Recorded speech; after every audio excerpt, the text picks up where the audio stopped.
नमस्कार साथियों, जैसा कि पूर्व क्लास में हमारा चल रहा था प्रतिहार वंश, गुज्जर प्रतिहार वंश।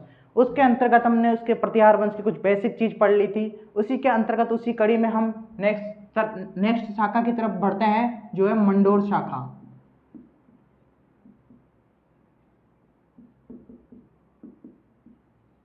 मंडोर शाखा के अंतर्गत अगर हम पॉइंटों की बात करें तो बेसिक नॉलेज पे हमने पता किया था कि 600 यानी छठी ईस्वी में मैंने आपको बताया था, लेकिन इसको आप डेट भी लिख लिए 620 ईस्वी में 620 ईस्वी में हरिश्चंद्र व उसके पुत्र, उसके चार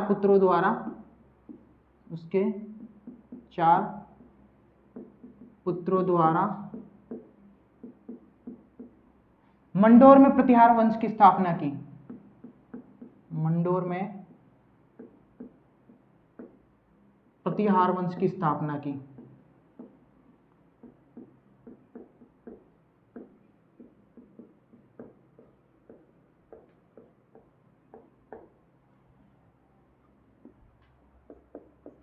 नेक्स्ट बिंदु की बात अगर हम करें तो मंडोर का प्राचीन नाम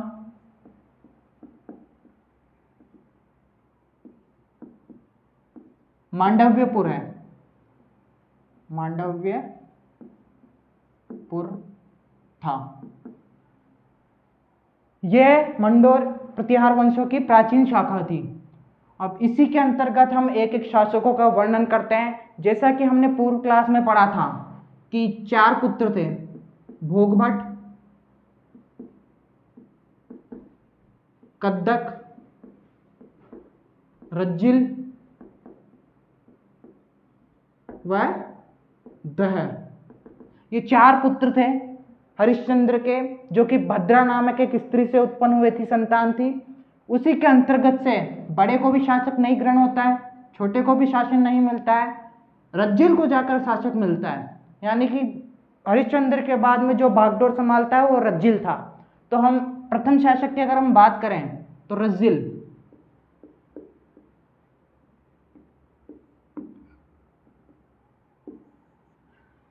इसका राज्याभिषेक 660 में नरहरि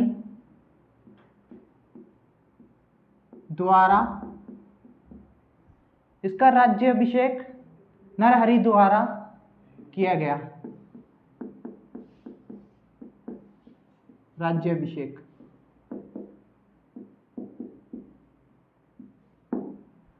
इसका राज्याभिषेक नरहरि द्वारा, जो कि इन्हीं के दरबारी थे, उनके द्वारा किया गया।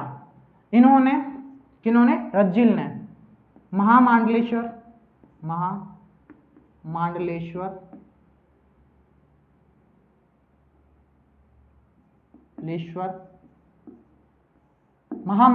मंदिर का निर्माण करवाया।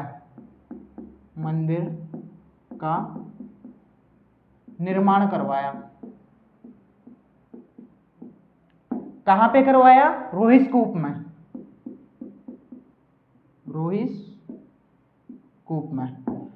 इन्होंने क्या किया? महामांडलेश्वर मंदिर का निर्माण करवाया रोहिस्कूप के अंदर। इसी के आधार पे इनको एक उपाधि दी गई थी, महामांडलेश्वर की। महामांडलेश्वर इनकी उपाधि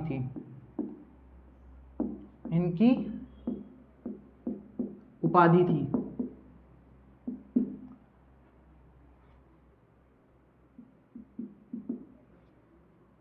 नेक्स्ट अगर हम शासक की बात करें दोस्तों, इसके अंतर्गत ऐसा ही है, क्योंकि शुरुआत के अंतर्गत कुछ शासकों का तो हमें वर्णन मिलता है, कुछ शासकों का वर्णन नहीं मिलता है। इसी के अकॉर्डिंग हम नेक्स्ट शासक की तरफ बात करते हैं। तो सेकंड नंबर की अगर हम बात करते हैं तो है नरभट्ट के बारे में भी दोस्तों ऐसी कोई जानकारी नहीं प्राप्त होती है। बस इसकी कुछ दो उपाधियां थी, वह हमें प्राप्त होती है।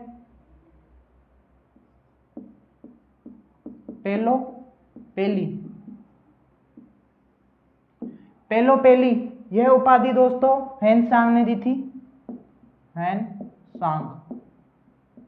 हेनसांग ने दी थी। इसका शाब्दिक अर्थ होता है साहसिक कार्य करने वाला।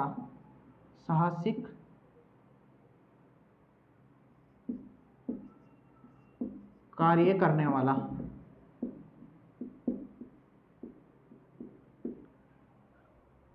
अगर हम इसकी नेक्स्ट उपाधि की बात करें दोस्तों तो थी वो पिल्लापणी। पिल्लापणी नेक्स्ट उपाधि दोस्तों इसकी थी पिल्लापणी। इसका अर्थ की बात करें पिल्लापणी की तो था गो व ब्राह्मण रक्षक।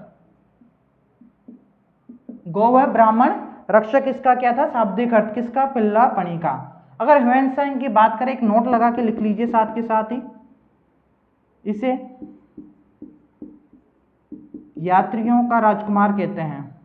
यात्रियों का राजकुमार कहते हैं किसे, ह्वेनसांग को। एक और बिंदु कह सकते हैं हम इसे नीति का पंडित भी कहते हैं। इसे नीति का पंडित भी कहते हैं किसे, ह्वेनसांग को। ये ह्वेनसांग के बारे में नोट। नेक्स्ट अगर हम शासक की बात करें तो इंपॉर्टेंट शासक आता है नागभट्ट। नागभट्ट अगर इसके हम कार्यकाल की बात करें तो 730 से 760 तक यह इसका कार्यकाल था, 730 से 760 तक। इसके अगर हम बिंदुओं की बात करें तो इसने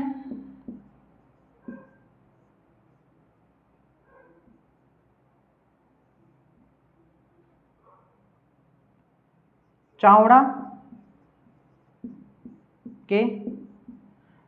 के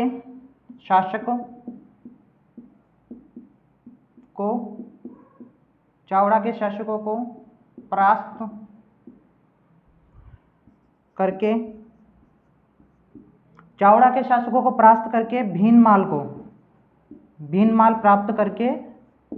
प्राप्त किया और भीनमाल को अपना क्षेत्र बनाया। भीनमाल पे यानी भीनमाल शाखा का प्रारंभ किसने किया, नागभट्ट ने। भीनमाल पर अधिकार किया वह भीनमाल शाखा प्रारंभ की। इसने नागभट्ट ने भीनमाल पर अधिकार करके अपनी भीनमाल एक नई शाखा प्रारंभ की। इसके अंतर्गत हम अगर और बिंदु की बात करें तो इसकी कुछ उपाधियां भी है। इसे मलेच्छों का नाशक कहते हैं।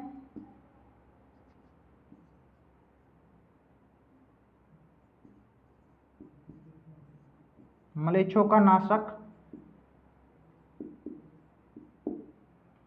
नेक्स्ट अगर हम बात, मलेच्छ दोस्तों ये अरब आक्रमणकारियों को कहते हैं। मलेच्छ विदेशी आक्रमणकारी या अरब आक्रमणकारी। नेक्स्ट अगर हम बात करें तो इसे नारायण कहते हैं। नारायण ये दोस्तों ग्वालियर अभिलेख के अंतर्गत इसका उल्लेख मिलता है कि नागभट्ट को नारायण कहते हैं। इसके अलावा इसे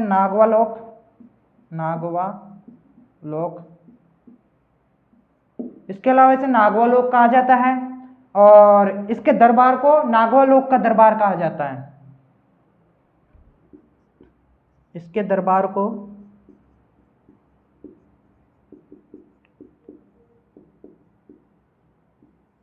नागवालोक का दरबार कहा जाता है।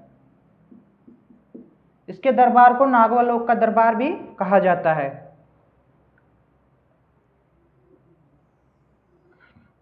अगर हम नेक्स्ट बिंदु की बात करें तो इसके कुछ समकालीन शासक थे, जैसे कि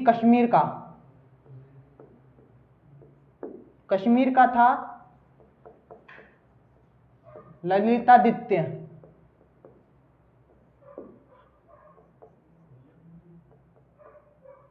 राष्ट्रकूट का था दंतीदुर्ग।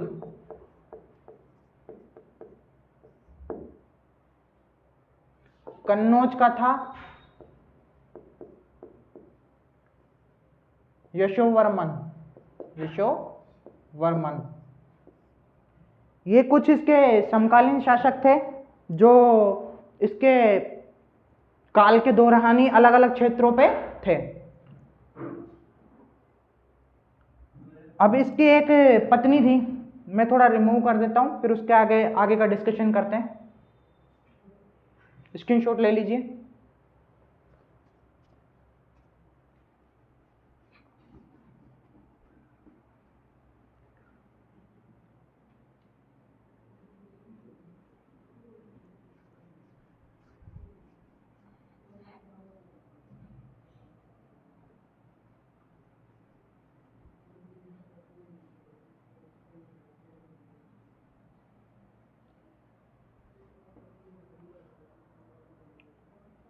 इसकी एक पत्नी थी जज्जिका देवी।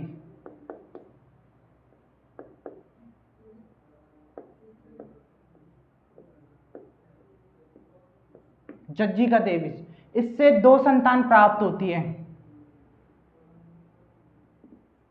तात व भोज। ये 2 संतानें इसको प्राप्त होती है, किससे? जज्जिका देवी से। तो यह तात को अपना मंडोर का जो भार था, वो शासन था, जो तात को सौंप कर यह भीनमाल पर अपना शासन स्थापित करता है। तात को अपना यहाँ पे छोड़ के ये क्या करता है? भीनमाल पर अपना शासन स्थापित करता है। यही इसके बारे में कुछ महत्वपूर्ण बिंदु थे। कुछ बिंदु हम आगे भीनमाल शाखा में भी पढ़ेंगे। अगर हम नेक्स्ट शासक की बात करें तो वो था तात, यानी कि हम चौथे शासक की बात करें तो तात दोस्तों यह शासन ना करके सन्यासी बन जाता है। इसे शासन में इतनी रुचि नहीं थी, जिसलिए यह तात शासन ना कर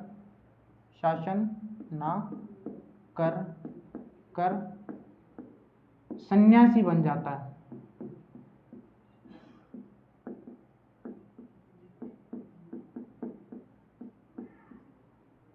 और अपना शासन भार अपने भाई भोज को देता है। यह शासन ना कर अपना भार अपने भाई भोज को दे देता है। मतलब पहले तो मंडोर शाखा के अंतर्गत पहले तो नागभट्ट थे, जिन्होंने वो इसकी स्थापना की और वो भीनमाल शाखा की, और वह बाद में क्या है, तात को अपना शासनकाल सौंप कर वहां से चले जाते हैं भीनमाल में। उसके बाद में तात आते हैं। तो तात की बात करें तो यह शासन ना कर सन्यासी बन जाता है। उसके बाद अगर शासकों की बात करें तो इस श्रृंखला के अंतर्गत कुछ शासक ऐसे हुए जिनका वर्णन हमें नहीं मिलता है। मतलब कि जो 5वें 6वें 7वें 8वें नंबर के ऐसे कुछ शासक हुए थे बीच बीच में, जिनका वर्णन हमें नहीं मिलता है। सीधे हम आते हैं 10वें शासक, यानी 10वें शासक शिलुक। इसके बारे में कुछ वर्णन मिलता है कि इन्होंने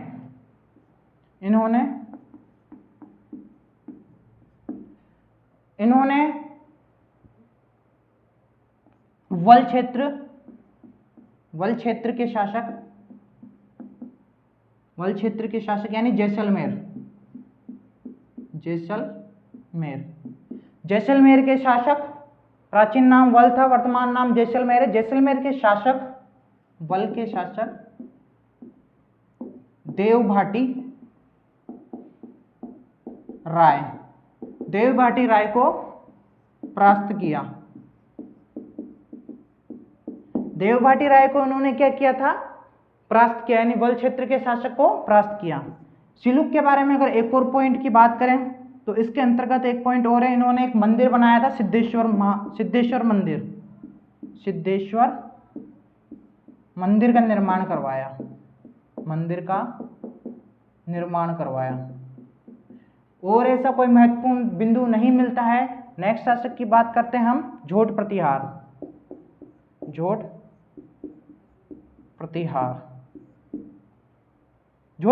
की अगर हम बात करें तो यह ऐसे व्यक्ति थे, माना जाता है कि इन्होंने गंगा में जीवित समाधि ली, गंगा में जीवित समाधि ली।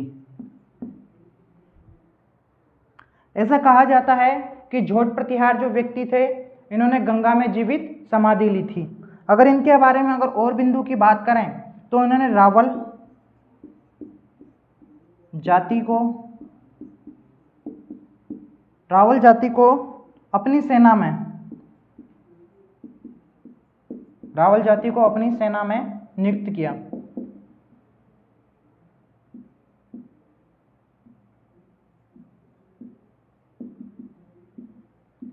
इन्होंने रावल जाति को अपनी सेना के अंतर्गत नियुक्त किया। इसके बाद में और एक और पॉइंट लिख सकते हैं, ये वीणा बजाने में पारंगत थे, वीणा बजाने में पारंगत थे। नेक्स्ट अगर हम शासक की बात करें तो इसके बाद में एक तो हुए भीलादित्य, जिसके बारे में इतना कोई वर्णन नहीं मिलता है, कुछ नहीं मिलता है। इसी के एक पुत्र हुए कक। तो कक के बारे में हमें कुछ वर्णन मिलता है, जिसका हम वर्णन का चर्चा कर लेते हैं।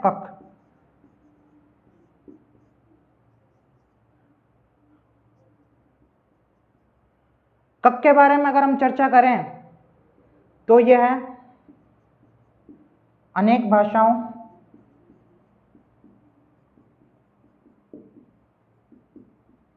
भाषाओं का ज्ञाता था।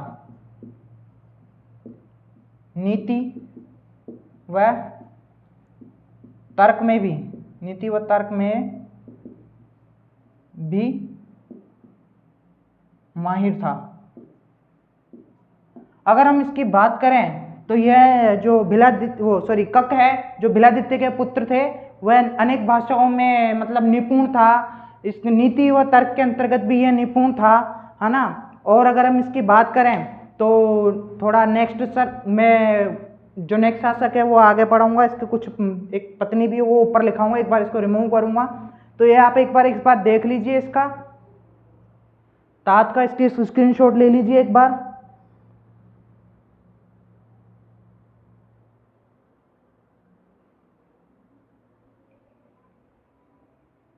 ले लिया होगा। या एक कक को यहीं पे कर देते हैं। इन्होंने मुंगेर के घोड़ों को परास्त किया। एक और शायद पॉइंट है जो हम यहां लिख लेते हैं।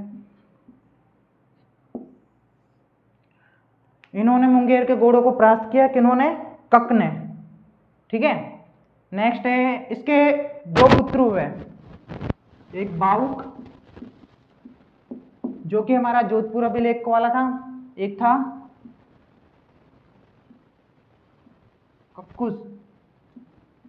कक्कुक। ये दो पुत्र हुए इसके। इसकी माता का नाम था तो पद्मनी,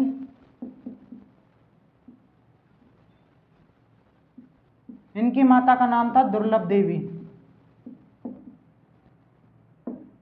इनकी माता का नाम था तो पद्मनी और कक्कुक की माता का नाम था दुर्लभ देवी। पिता कौन थे? कक।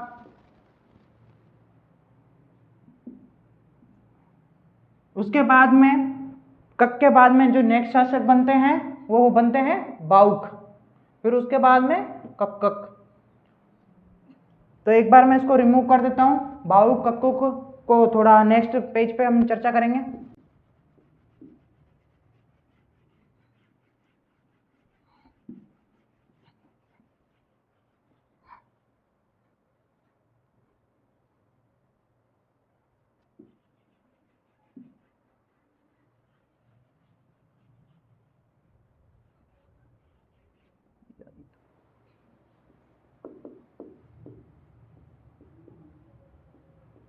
बाउक भावुक के बारे में अगर हम वर्णन करें तो इसने नंद वल्लभ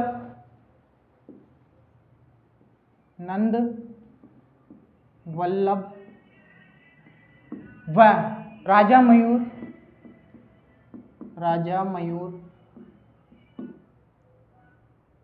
भावुक की बात करते हैं, नंद वल्लभ राजा मयूर को भोकुपा के युद्ध में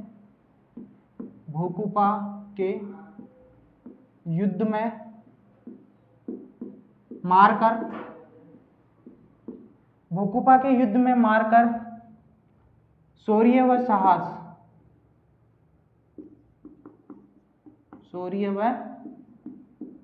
साहस का परिचय दिया।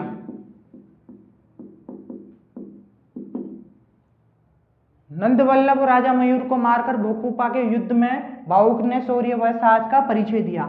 इसके बारे में एक और पॉइंट मिलता है, वह है 837 का, शायद मैंने ये पहले भी लिखा रखा है बट शायद डेट मैंने 36 लिखाई थी। 837 का एक अभिलेख मिलता है, जोधपुर अभिलेख।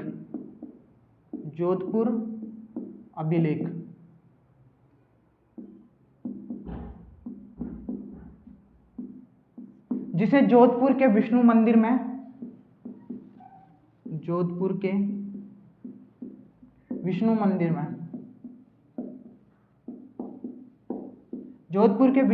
में स्थापित करवाया।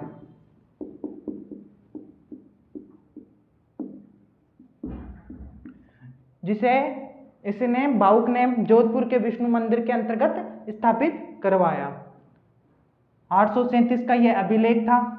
इसी दौरान मीर भोज भी, जो भीनमाल शाखा के थे, अभी हम पढ़ रहे हैं मंडोर शाखा, इसी दौरान 837 के अंतर्गत उन्होंने भी वराह अभिलेख का जो है निर्माण करवाया था। यह विष्णु मंदिर के अंतर्गत स्थापित किया गया था, लेकिन बाद में इसे किसी ने वहां से हटाकर दूसरी जगह स्थापित कर दिया। ठीक है। अगर नेक्स्ट शासक की अगर हम बात करें तो वह है कक्कुक। नेक्स्ट शासक की अगर हम बात करें तो वह है कक्कुक। कक्कुक का भी हमें 2 अभिलेख मिलते हैं। 861 के 2 अभिलेख प्राप्त होते हैं। इसके भी हमें 861 के 2 अभिलेख प्राप्त होते हैं, जो घटियाला अभिलेख हैं।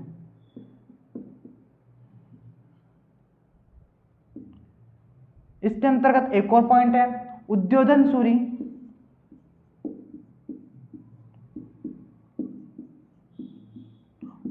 सूरी ने इसे प्रतिहार का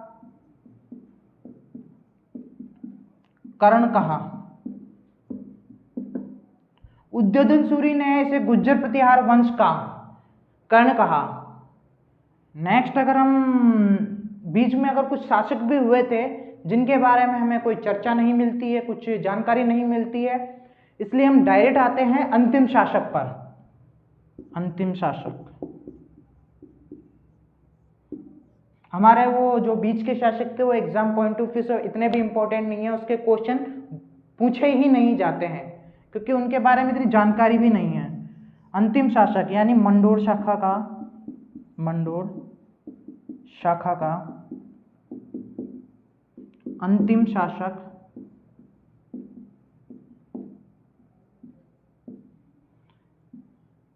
इंदा या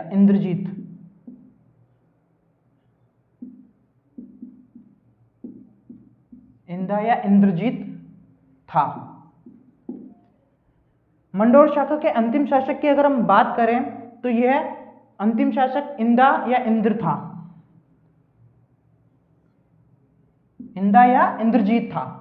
इसने क्या किया, राव वीरमदेव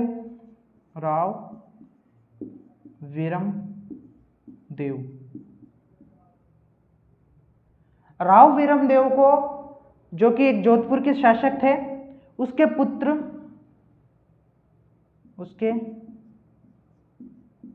पुत्र चूड़ा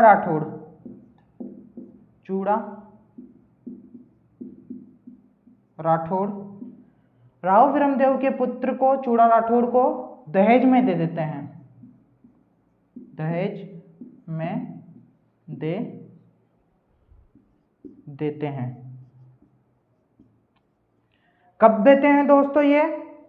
1995 में,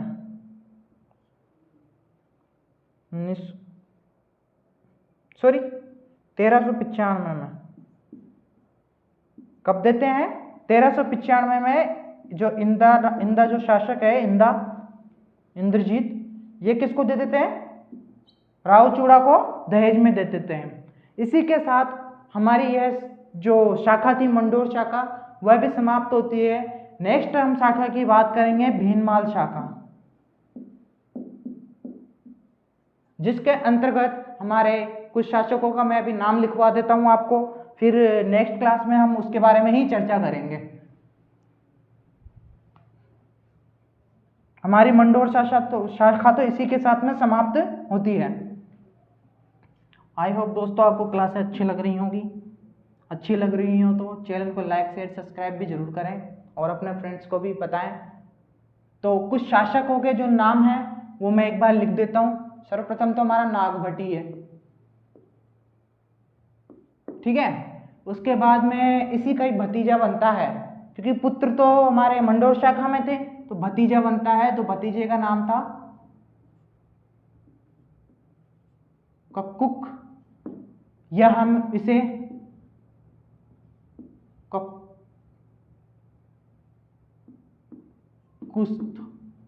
इसे हम कक्कुस्त भी कहते हैं। ये बनते हैं। फिर इसके बाद में हमारे कुछ और शासक हैं, जैसे वत्सराज,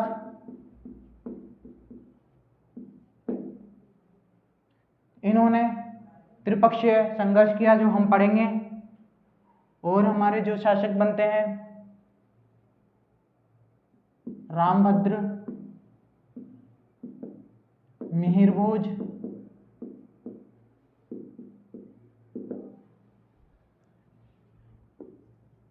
महिपाल, महेंद्रपाल, महिपाल, महेंद्रपाल द्वितीय, महिपाल द्वितीय, वत्सराज द्वितीय और राज्यपाल। ये हमारे कुछ शासक थे जो हमारे भीनमाल शाखा के अंदर, जो कन्नौज शाखा के अंतर्गत, मतलब बीच बीच में इन्होंने अपनी क्या है राजधानियां भी चेंज की, अपने स्थान चेंज किए। जैसे कि ये हमारे राज्यपाल थे जो कन्नौज शाखा पे शासन करा करते थे उस समय, क्योंकि इन्होंने अपना जो राजधानी चुना था वह कन्नौज को चुना था। ऐसे ही हमारे अलग अलग शासक हैं जिन्होंने, किसी ने तो उज्जैन को चुना था अपने शासनकाल के लिए, किसी ने अपने भीनमाल को ही। तो ऐसे ही कुछ शासक थे जिनका वर्णन हम भीनमाल शाखा के अंतर्गत करेंगे। तब तक के लिए आप हम मुझे दीजिए इजाजत। मिलते हैं नेक्स्ट क्लास में, तब तक के लिए धन्यवाद।